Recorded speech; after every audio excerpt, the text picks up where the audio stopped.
അപ്പോൾ ഈ കുക്കറിൽ വേകുന്നത് എന്താണെന്നറിയോ? ഈ സ്റ്റീം വരുന്നത് അതാണ് ചിക്കൻ ഗിസാഡ്. ഉപ്പും മഞ്ഞളും ഒക്കെ ചേർത്തിട്ട് നന്നായിട്ട് മിക്സ് ചെയ്ത് കുക്കറിൽ വെച്ചിട്ടൊരു 3-4 സ്റ്റീം വരുന്നിടം വരെ വെക്കണം. പിന്നെ അതിനുശേഷം ഒരു പാന് ചൂടാക്കി അതിലേക്ക് എണ്ണയൊഴിച്ച് സബോള ഇട്ട് പിന്നെ കുറച്ച് പച്ചമുളകും കൂടെ ഇട്ട് നന്നായിട്ട് വഴറ്റിയെടുക്കണം. സബോള വഴണ്ട് വരുന്നിടം വരെ. പിന്നെ നമ്മളിതിലേക്ക് എന്താ ആഡ് ചെയ്യുന്നതെന്ന് ചോദിച്ചു കഴിഞ്ഞാൽ ഉപ്പിടും, മഞ്ഞൾപ്പൊടി ഇടും, മുളക് പൊടി ഇടും, ഗരം മസാല ഇടും, പിന്നെ കുറച്ച് പെപ്പർ പൗഡർ ആഡ് ചെയ്യും. മഞ്ഞൾപ്പൊടി ഇടും എന്ന് ഞാൻ പറഞ്ഞെന്ന് തോന്നുന്നല്ലേ? ചെറിയ മറവിയുടെ അസുഖമുണ്ട്. അപ്പോൾ നമ്മൾ പറഞ്ഞു വന്നത് ഇതെല്ലാം കൂടെ അങ്ങനെ മിക്സ് ചെയ്യണം. ഇതൊക്കെ അവരവരുടെ പാകത്തിന് ഇഷ്ടമുള്ള പോലെ അങ്ങോട്ട് ഇടുക.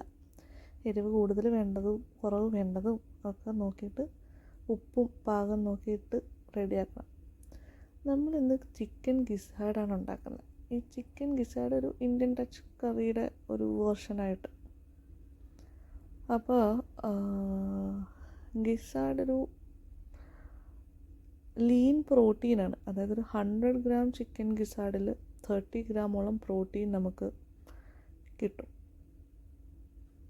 പക്ഷേ ഫാറ്റ് കണ്ടൻറ്റ് കുറവാണെന്ന് തോന്നിയാലും അതൊരു ഹൈ കൊളസ്ട്രോൾ ലെവൽ ഉള്ളൊരു സാധനമാണ്. അതുകൊണ്ട് നമ്മൾ എല്ലാ ദിവസവും കഴിക്കുന്നത് അത്ര പ്രിഫേർഡ് അല്ല. എന്നിരുന്നാൽ പോലും ഒക്കേഷണലി കഴിക്കാം, ഒരു രസം.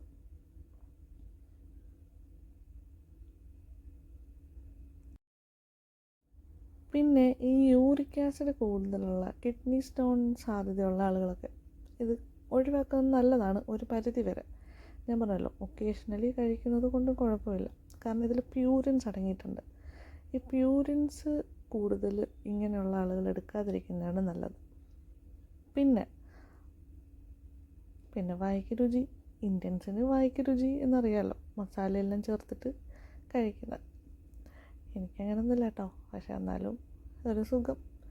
ഇത് ഞാനിപ്പോൾ എങ്ങനെയാണ് കഴിച്ചത്, പത്തരീൻ്റെ കൂടെ കഴിക്കാനാണ് എൻ്റെ ഒരു പ്ലാൻ.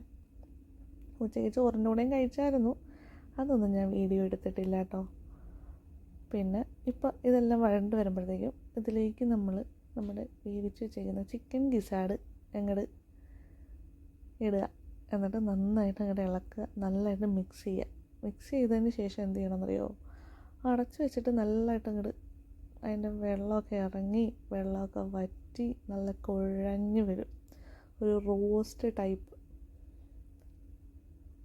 എന്നിട്ട് കഴിക്കാം, അത്രേ ഉള്ളൂ.